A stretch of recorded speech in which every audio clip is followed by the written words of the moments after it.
मित्रों, आपने देखा होगा, यह महसूस किया होगा, आपके आसपास धर्म, पूजा पाठ करने वाले लोगों की ज़िंदगी में खुशहाल नहीं होती, जितनी कि अधर्मी लोगों की होती है।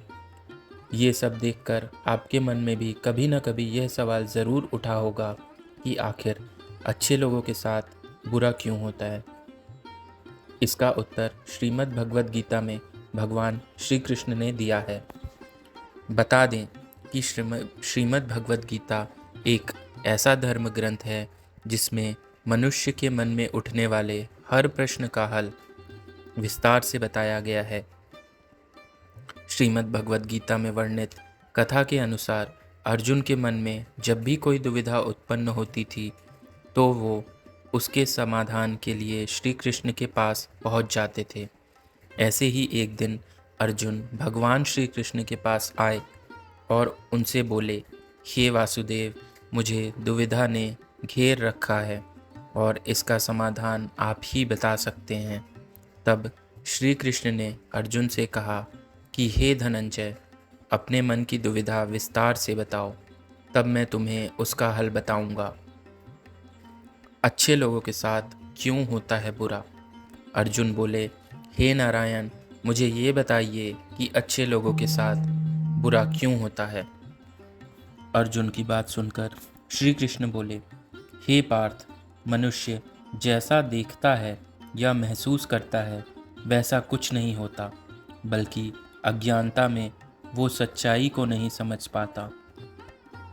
श्री कृष्ण की बातें सुनकर अर्जुन हैरान हो गए और बोले, हे नारायण, आप क्या कहना चाहते हैं, मेरी समझ में नहीं आया। श्री कृष्ण बोले कि मैं तुम्हें एक कथा सुनाता हूँ, जिससे जानने के बाद तुम समझ जाओगे कि हर एक इंसान को उसके कर्म के अनुसार ही फल मिलता है। अर्थात जो बुरा कर्म करता है उसे बुरा फल मिलता है और जो अच्छा कर्म करता है उसे अच्छा फल मिलता है, क्योंकि अच्छा और बुरा कर्म तो मनुष्य पर निर्भर करता है। श्री कृष्ण ने अर्जुन को उदाहरण से समझाया। वे बोले कि एक नगर में दो पुरुष रहा करते थे। उनमें एक व्यापारी था जो धर्म को बहुत महत्व देता था। वो पूजा पाठ और भगवान में बहुत विश्वास रखता था। वहीं दूसरा पुरुष पहले वाले से बिल्कुल विपरीत था। वो मंदिर तो जाता था, लेकिन पूजा पाठ के उद्देश्य से नहीं, बल्कि मंदिर के बाहर जूते चप्पल चुराने के लिए। इसी तरह समय बीतता गया। उस नगर में जोर की बारिश हो रही थी। उस दिन मंदिर में पंडित के अलावा और कोई नहीं था। ये बात जब दूसरे पुरुष को पता चली तो उसके मन में ख्याल आया, ये सही मौका है मंदिर के धन को चुराने का। वो मंदिर पहुंच गया और मंदिर में रखा सारा धन चुरा लिया। उसी समय धर्म कर्म में विश्वास रखने वाला व्यापारी भी मंदिर पहुंचा और भगवान के दर्शन किए। लेकिन मंदिर का पुजारी उस भले व्यक्ति को चोर समझ बैठा और शोर मचाने लगा।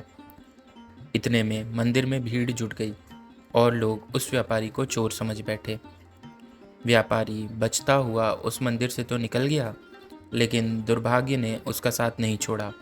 बाहर निकलते ही वो एक गाड़ी से टकरा गया और घायल हो गया। वह किसी तरह अपने घर जा रहा था, तभी रास्ते में उसकी मुलाकात उस व्यक्ति से हुई जिसने मंदिर का धन चोरी किया था। व्यापारी को देख वह व्यक्ति क्रोधित हो गया और घर पहुंचते ही भगवान की सारी तस्वीर निकालकर फेंक दी। वह भगवान से नाराज होते हुए अपना जीवन व्यतीत करने लगा। कुछ समय बाद दोनों ही व्यक्तियों की मृत्यु हो गई और दोनों यमराज की सभा में पहुंचे। उस व्यक्ति ने अपने बगल में खड़ा देख यमराज से पूछ लिया कि मैं सिर्फ अच्छे काम करता था, लेकिन इसके बावजूद पूरा जीवन मुझे अपमान ही मिला। इस पर यमराज ने व्यापारी को बताया कि पुत्र, तुम गलत सोच रहे हो।